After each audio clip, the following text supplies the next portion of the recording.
دوستوں، ویڈیو شروع کرنے سے پہلے ہمارے channel Alhuda online Quran academy centre کو سبسکرائب اور ویڈیو کو لائک کریں۔ بسم اللہ الرحمن الرحیم۔ اسلامی تاریخ اوس اور خزرج میں محبت اور یہود کی دشمنی۔ مدینہ طیبہ میں مختلف قبیلے آباد تھے۔ ان میں مشرکوں کے دو قبیلے اوس اور خزرج تھے۔ ان کے اکثر افراد اسلام میں داخل ہو گئے تھے۔ اسلام سے پہلے ان دونوں قبیلوں میں ہمیشہ لڑائی رہا کرتی تھی۔ آپ صلی اللہ علیہ وسلم کی آمد کے موقع پر ایمان کے قبول کرنے کی وجہ سے دونوں قبیلوں کے درمیان محبت پیدا ہو گئی اور ایک دوسرے کے بھائی بن گئے۔ اسی طرح یہودیوں کے تین قبیلے بنو نذیر، بنو قریظہ اور بنو قینقاع آباد تھے۔ رسول اللہ صلی اللہ علیہ وسلم جب ہجرت کر کے مدینہ پہنچے تو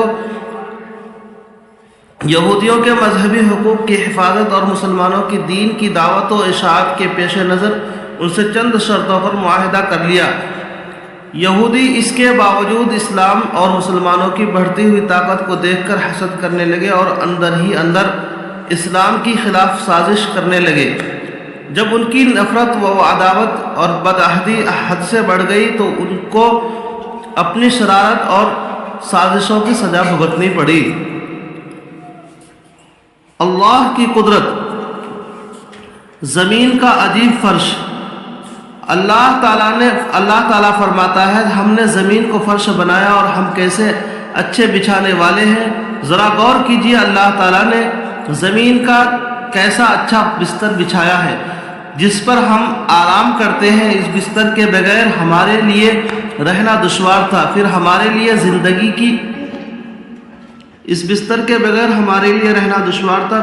لیے زندگی کی تمام ضروریات، کھانے پینے، اناج غلے اور میوے کے لیے زمین کی خزانہ بنایا۔ پھر سردی گرمی سے حفاظت بھی زمین پر رہ کر سکتے ہیں، اور بدبودار چیزیں اور مردار جن کی بدبو سے ہم کو سخت تکلیف ہوتی ہے، ایسی چیزوں کو ہم زمین میں دفن کر کے خراب ہو کے ہوا کے اثر سے محفوظ ہو جاتے ہیں۔ بلا شبہ اتنا لمبا چوڑا زمین کا بستر اسی حکیم مطلق کاریگری ہے۔ ایک فرض کے بارے میں، نماز کے لیے مسجد جانا۔ رسول اللہ صلی اللہ علیہ وسلم نے فرمایا، تم میں سے جو شخص اچھی طرح مکمل وضو کرتا ہے پھر نماز کے ارادے سے مسجد میں آتا ہے تو اللہ تعالیٰ اس بندے سے ایسے خوش ہوتے ہیں جیسے کہ کسی دور گئے ہوئے رشتہ دار کے اچانک آ جانے سے اس کے گھر والے خوش ہوتے ہیں۔ ایک سنت کے بارے میں، دعا کے کلمات کو 3 بار کہنا۔ رسول اللہ صلی اللہ علیہ وسلم دعا اور استغفار کے کلمات کو 3 مرتبہ دہرانا پسند فرماتے تھے۔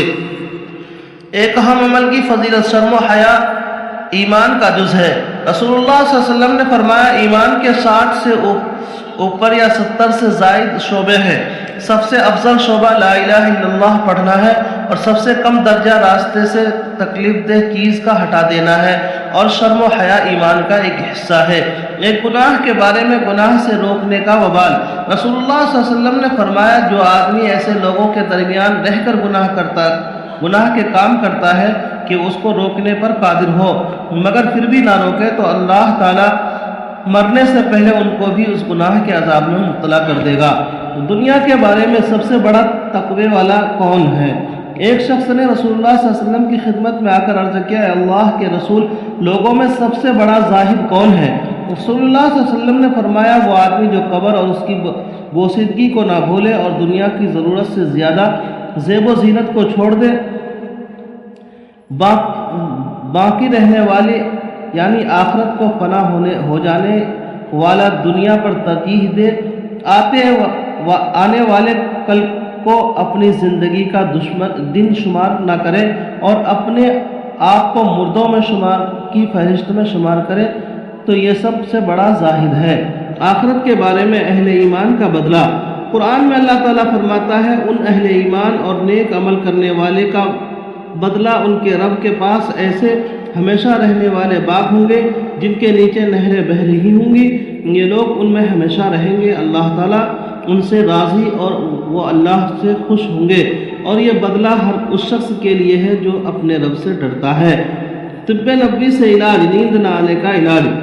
حضرت خالد بن ولید مخزومی رضی اللہ عنہ حضور صلی اللہ علیہ وسلم سے نیند نہ آنے کی شکایت کی تو آپ صلی اللہ علیہ وسلم نے فرمایا، جب تم سونے کے لیے بستر پر آؤ تو یہ کہا کرو، اللهم رب السماوات ورب السبع وما أزلت ورب الأرضين وما أقلت ورب الشياطين وما أزلت كل جار من شر خلقك كلهم جميعا أن يفرط علي أخاهم أو أن يبغي علي عز جارك وجل ثناؤك ولا إله غيرك ولا إله إلا أنت۔